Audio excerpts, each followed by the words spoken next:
자고 일어나니 2억 뛴 아파트. 지금 사면 호구일까요? 나만 늦은 건 아닐까? 저 또한 똑같은 시기를 겪어봤기에 그 마음 누구보다 잘 압니다. 하지만 이 순간에도 조용히 기회를 잡는 사람이 있습니다. 아직 안 오른 곳이 있습니다. 사도 되는 아파트를 가려내는 한 끗 차이가 자산을 결정합니다. 오늘 우리 동네 상담소에서는 핵심 질문 7가지와 자주 묻는 질문들을 준비했습니다. 영상 끝까지 보시면 당장 뭘 해야 될지 알게 되실 겁니다. 첫 번째 질문. 한 달 만에 2억 올랐는데 지금 사도 될까요? 요즘 댓글창에서 가장 많이 보는 질문인데요. 작년에 광명 보러 갔을 때 10억이었는데 지금 12억입니다. 지금이라도 사야 할까요? 그런데 여기서 하나 짚고 넘어가야 할 게 있습니다. 정말 2억 오른 게 맞을까요? 대부분 이걸 잘 모르시는데요. 호가와 실거래가는 완전히 다릅니다. 실거래가 10억인 아파트를 12억, 13억에 올려놓고 낚시하듯 매물 던져놓는 경우가 부지기수입니다. 실제로는 5천, 1억 오른 건데 호가를 3억을 올려놓은 거죠. 아니 그럼 진짜 오른 건지 어떻게 알까요? 부동산에 직접 가봐야 합니다. 토지거래 허가제 때문에 딜레이가 생겨서 온라인으로는 알 수가 없습니다. 자 그럼 부동산에 방문했는데 실제로 2억이 올랐다고 칩시다. 지금 사면 안 되는 걸까요? 10억 이상과 이하로 나눠보겠습니다. 먼저 10억 이상 아파트는 상급지는 이미 신고가 찍은 지 오래고 서울 외곽이나 경기도도 이제 신고가를 생각해야 합니다. 다만 너무 비싸게 사는 건 피해야 합니다. 예를 들어 최근 실거래가 10억인데 12억에 올라왔다. 배짱 호가일 확률이 높습니다. 부동산에 가봤는데 한두 건이 아니라 실제 오른 가격으로 거래가 엄청나게 많이 됐다면 그럴 경우는 덜 오른 다른 지역을 보는 게 맞습니다. 좋은 것부터 순서대로 올라가거든요. 그래도 저는 10억으로 서울 외곽이라도 사고 싶은데 방법이 없을까요? 방법을 알려드리겠습니다. 우선 네이버 부동산을 킵니다. 지역을 철산, 기름, 평촌 이런 식으로 3군데로 좁힙니다. 지역별로 내 가격에 맞는 단지를 5군데씩 총 15개 단지를 정합니다. 막연하게 언젠가는 사야지 이러지 말고 어디를 얼마에 언제까지 정확하게 정해야 합니다. 부동산에 전화해서 거래된 가격을 적고 내 목표가를 적습니다. 이렇게 15개 단지만 체크하면서 목표가에 들어오는 물건이 있으면 바로 매수합니다. 막연하게 손 놓고 있는 게 아니라 이게 진짜 현실적인 방법입니다. 나는 다른 지역 보기 싫다. 그럴 경우 매수를 미루기보다는 오른 가격에 매수하는 게 낫습니다. 다만 많이 오른 곳은 내가 산 가격보다 순간적으로 떨어질 수도 있습니다. 10억 이하는 전략이 조금 다릅니다. 우선 5억 이하는 수도권이나 지방 모두 매수를 신중하게 고민해야 합니다. 특히 4억 미만 아파트는 그냥 사지 마세요. 너무 저렴한 건 이유가 있습니다. 5억 이상의 역세권 대단지나 정거점 근처까지 올라간 단지는 지금 매수하셔도 괜찮습니다. 오히려 아예 반응이 없는 곳은 선호도가 떨어지는 곳입니다. 정리하면 10억 이상은 신고가 각오하고 매수, 5억에서 10억은 지금이 기회고 4억 미만은 피하세요. 혹시 샀다가 떨어지면 어쩌죠? 물론 떨어질 수 있죠. 그렇지만 지금 6억짜리가 5억으로 떨어질 확률보다 8억이나 9억으로 오를 확률이 높습니다. 20년도 전후로 1년 만에 3억씩 올랐는데 물가 감안하면 그때보다 지금 집값이 더 쌉니다. 팁을 드리면 가격 상관없이 다주택자 급매물에 집중하세요. 그리고 하나 더, 지금 사려는 집은 평생 살 집이 아닙니다. 다음 갈아타기를 위한 디딤돌입니다. 5년 뒤에 상급지로 갈아타는 겁니다. 너무 완벽한 집 찾으려고 하지 마세요. 궁금하신 점은 댓글로 남겨주시면 영상으로 제작해 보겠습니다. 그리고 영상 잘 보고 계시면 구독과 좋아요 한 번씩 눌러주세요. 영상 제작에 큰 힘이 됩니다. 두 번째 질문. 4억만 대출받고 5억짜리 사도 될까요? 아니면 영끌에서라도 7억짜리 상급지를 가야 할까요? 쉽게 말해 몰빵은 부담된다는 거죠. 그럼 영끌이 무조건 위험할까요? 결론부터 말씀드리면 대부분은 영끌을 안 하는 게 오히려 위험합니다. 왜냐하면 주식은 몰빵이 어렵기 때문에 실제 수익금이 부동산이 더 큽니다. 숫자로 보여드릴게요. 1억으로 주식에서 50% 100% 수익 내면 5천만 원인데 5억짜리 집이 20%만 올라도 1억입니다. 집값 15억 정도까지는 세금이 거의 없기 때문에 이자 제외에도 실제 수익은 훨씬 큽니다. 저는 주식으로 100% 수익 낼 수 있는데요. 수익률이 비슷하면 안전하게 부동산 매수하시길 권합니다. 최대한 좋은 집을 사야 거주 환경도 올라가고 나중에 갈아타기에도 훨씬 유리합니다. 왜냐하면 좋은 게 먼저 오르거든요. 현실에서 주식으로 수익을 내도 내 집은 오히려 더 멀어지는 이유입니다. 주식을 꼭 하고 싶으면 집값이 올랐을 때 대출을 추가로 받아서 주식을 하는 방법이 있습니다. 최대한 좋은 집을 먼저 세팅하고 주식을 하시기 바랍니다. 세 번째 질문. 여기 아파트 괜찮나요? 솔직히 3억 이하가 아닌 이상 답 없는 아파트는 없습니다. 지방이나 수도권 외곽도 정답이 될 수도 있습니다. 사실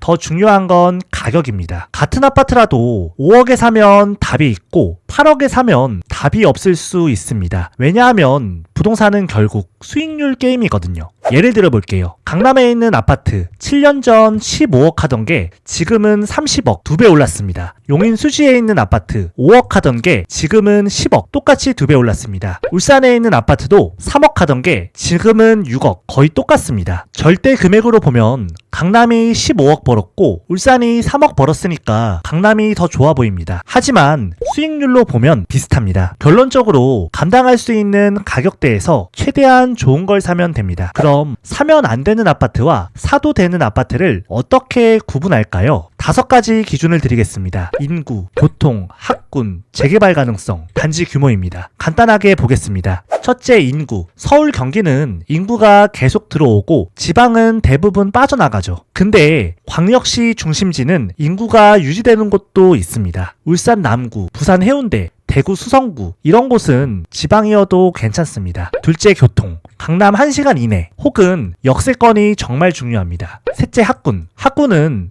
모두가 인정하는 곳만 학군입니다. 대치동, 평촌, 노원 같은 곳이나 지방은 대구 수성구, 울산 옥동 같은 핵심지만 해당됩니다. 넷째, 재개발 가능성. 재개발 재건축은 잘 되면 대박이지만 10년 넘게 묶일 수도 있습니다. 처음 매수하는 분은 일반 아파트를 추천드립니다. 5번째, 단지 규모. 최소 300세대 이상은 돼야 합니다. 만약 나홀로 단지라면 1000세대 이상만 보시기 바랍니다. 이 5가지 중에서 3개 이상 만족하면 사도 괜찮습니다. 예를 들어 광명아파트, 안양아파트 둘 다 6억인데 어디를 사야 할까요? 안양 평촌은 지하철이 들어옵니다. 광명은 교통 호재는 없지만 주변 재개발로 환경이 좋아지죠. 어디가 나을까요? 둘 다 괜찮습니다. 광명은 환경 개선, 안양은 학군 프리미엄. 내 상황에 맞춰서 선택하면 됩니다. 다음 질문. 재개발과 일반 아파트 둘 중 뭘 사야 할까요? 재개발이 뭔지 간단하게만 설명드리겠습니다. 재건축과는 다릅니다. 재건축은 아파트를 부수고 다시 짓는 거고 재개발은 빌라나 동네 자체를 밀어버리고 아파트 단지로 만드는 겁니다. 그럼 지금 재개발이랑 일반 아파트 뭐 사야 할까요? 결론부터 말씀드리면 재개발을 추천드립니다. 하지만 현실적으로 첫 집은 일반 아파트를 매수해도 괜찮습니다. 왜냐하면 재개발은 최소 5년에서 10년 이상 걸리고 변수가 많기 때문에 공부를 따로 해야 합니다. 저는 지금도 그렇고 앞으로도 재개발 투자가 좋을 거라고 생각합니다. 앞으로는 세금 때문에 갭 투자로 큰 돈을 버는 건 힘들 겁니다. 재개발, 재건축이 현실적인 대안이 될 겁니다. 재개발로 내 집 마련과 투자 모두 가능합니다. 5번째 질문. 지금 집을 사야 할지 전월세를 들어가야 할지 고민입니다. 앞에서 말씀드렸지만 지금 사야 합니다. 무주택은 선택지에서 지우시기 바랍니다. 물론 단기적으로는 가격이 떨어질 수도 있습니다. 하지만 떨어지면 2, 3천, 올라가면 2, 3억 이상 올라갈 수 있습니다. 1, 2년 뒤에는 대부분 지금 가격은 아닐 겁니다. 감당 가능한 선에서 지금 매수하시기 바랍니다. 앞으로 공급은 없고 오히려 규제만 계속 심해지고 있습니다. 정부에서 발표한 공급 대책도 알맹이가 없습니다. 정부도 대책이 없다는 거예요. 세금을 더 때리겠지만 올라간 세금은 전월세로 전가될 겁니다. 결국 앞으로 전월세는 폭등할 겁니다. 주식이나 다른 투자도 좋지만 우선 집부터 사시기 바랍니다. 이번에 전월세 들어가면 몇 년 뒤에는 정말 답이 없을 수 있습니다. 6번째 질문. GTX 호재가 있는 지역인데 매수해도 될까요?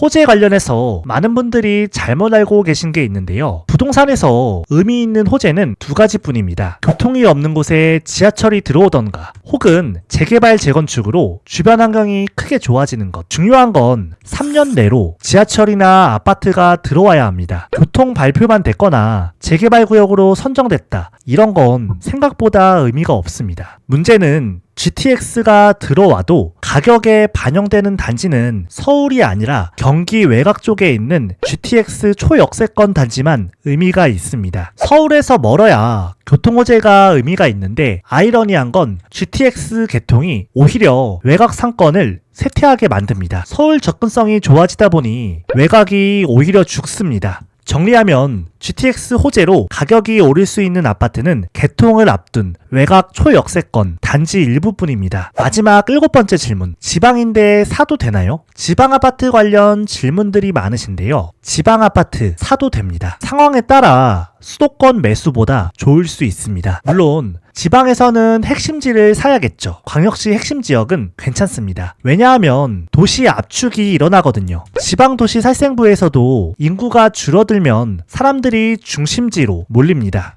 예를 들어 울산 전체 인구는 줄어드는데 남구 옥동은 재개발도 계속되고 가격이 계속 오릅니다. 학군이 좋고 핵심지이기 때문입니다. 반대로 지방 외곽, 군단위 소도시는 매수하면 안 됩니다. 본격적으로 인구 감소가 시작되었습니다. 50만 미만 도시는 사지 마세요. 그럼 수도권과 지방 어디가 좋을까요? 물론 장기적으로는 수도권이 유리합니다. 인구가 줄어들면서 수도권으로 몰리기 때문에 서울은 앞으로 10년, 20년 뒤에도 괜찮을 겁니다. 그럼 지방은 사면 안 되냐? 사도 괜찮습니다. 지금 지방에 거주하고 계속 살 계획이면 지역에 따라 수도권보다 좋을 수 있습니다. 예를 들어 부산, 대구 같은 지역은 수도권보다 수익률이 더 좋을 수 있습니다. 물론 장기적으로는 서울 쪽에 파킹해야 합니다. 하지만 당장 서울 살 돈이 부족하다면 지방 실거주 매수는 훌륭한 디딤돌이 될 수 있습니다. 혹여나 지방 핵심지를 매수 못하더라도 4억 이상 아파트라면 무주택보다 1주택이 100배 낫습니다. 자, 여기까지가 핵심 7가지 질문이었고요. 추가로 자주 물어보는 질문들 빠르게 답변 드리겠습니다. 1층이나 북향 같은 못난이 매물 괜찮을까요? 사도 괜찮습니다. 다만 싸게 사야 합니다. 왜냐하면 비선호 물건은 하락장 때 정말 안 팔리기 때문에 엄청나게 싸게 팔아야 합니다. 결론적으로 정말 싸게 살 수 있는 금매가 있다면 사도 괜찮습니다. 그게 아니면 가급적 좋은 동호수를 매수하시기 바랍니다. 주상복합은 어떨까요? 결론만 말씀드리면 주상복합도 사도 됩니다. 다만 빨리 갈아타야 합니다. 주상복합은 감가상각이 빠른 편입니다. 대지 지분이 상대적으로 적기 때문인데요. 단기적으로 추후 갈아타기를 위한 디딤돌로는 괜찮지만 장기 보유는 추천드리지 않습니다. 경매로 집 사는 거 어떤가요? 경매는 원하는 물건을 사는 게 아니라 나온 물건을 싸게 사는 방법인데요. 공부 없이 잘못 사면 고생만 하고 오히려 손해를 볼 수도 있습니다. 공부가 안 되어 있는 분이라면 일반 매매를 추천드립니다. 괜히 공부하고 알아보다가 매수 시기만 늦춰질 수도 있습니다. 10평대 소형 아파트 사도 될까요? 대단지 내에 있는 10평대는 인프라를 똑같이 누릴 수 있기 때문에 괜찮습니다. 예를 들면 잠실은 당연히 좋고 광명도 괜찮습니다. 다만 소형 평수로만 구성된 아파트라든지 주변에 빌라나 오피스텔이 많은 동네는 추천드리지 않습니다. 신축 오피스텔이 들어오면 선호도가 밀릴 수 있습니다. 인테리어는 어떻게 해야 할까요? 집을 전부 인테리어 해야 하는 상황이면 깔끔하게 올수리를 추천드립니다. 특히 샤시는 반드시 하시고요. 다른 곳보다 주방이나 화장실은 하시는 게 좋습니다. 이 두 군데는 티가 확 나거든요. 가성비가 좋다는 거예요. 인테리어를 하면 내가 살기에도 좋지만 나중에 팔 때 더 잘 팔리기 때문에 꼭 하시길 추천드립니다. 마지막 질문. 연금저축이나 IRP 해지하고 집 사는데 보탤까요? 결론만 말씀드리면 해지해도 괜찮습니다. 나이가 젊다면 세액 공제 몇백만 원보다 조금 더 좋은 집 사서 시세 차익이 훨씬 클 수 있습니다. 1, 2천 차이 때문에 저층으로 간다던가 길 하나를 건너야 될 수도 있거든요. 추후 갈아타기까지 고려한다면 해지를 하는 것도 방법입니다. 오늘 말씀드린 15가지 질문 핵심만 정리해 보겠습니다. 첫째, 호가와 실거래가 차이가 클 때는 실제 거래되는 가격을 확인하세요. 그리고 지역을 세 군데로 좁히고 목표 매수가를 정해서 매수하세요. 둘째, 가격대별로 전략이 다릅니다. 지금 10억 이상은 신고가를 감안해서 매수하고 5억에서 10억 사이는 지금도 기회가 많습니다. 셋째, 무주택은 선택지가 아닙니다. 네 번째, 지금 사는 집은 앞으로 갈아타기를 위한 디딤돌입니다. 5년 정도 뒤에 갈아타기 감안해서 매수해야 합니다. 다섯 번째, 재개발 투자는 지금도 좋지만 앞으로도 좋을 겁니다. 이 5가지는 꼭 기억하시기 바랍니다. 집으로 돈 버는 건 타이밍이 중요하지만 전부는 아닙니다. 앞으로 갈아타기를 고려해서 매수하는 것이 중요합니다. 물론 더 중요한 건 매수를 해야겠죠. 지금 아무것도 안 한 사람과 매수하는 사람의 격차는 더 벌어질 겁니다. 내 집 마련을 진지하게 고민 중이신 분은 고정 댓글 꼭 확인해 주시고요. 궁금하신 점은 댓글로 남겨주시면 영상으로 제작해 보겠습니다. 오늘 영상이 도움되셨다면 구독과 좋아요 꼭 부탁드립니다.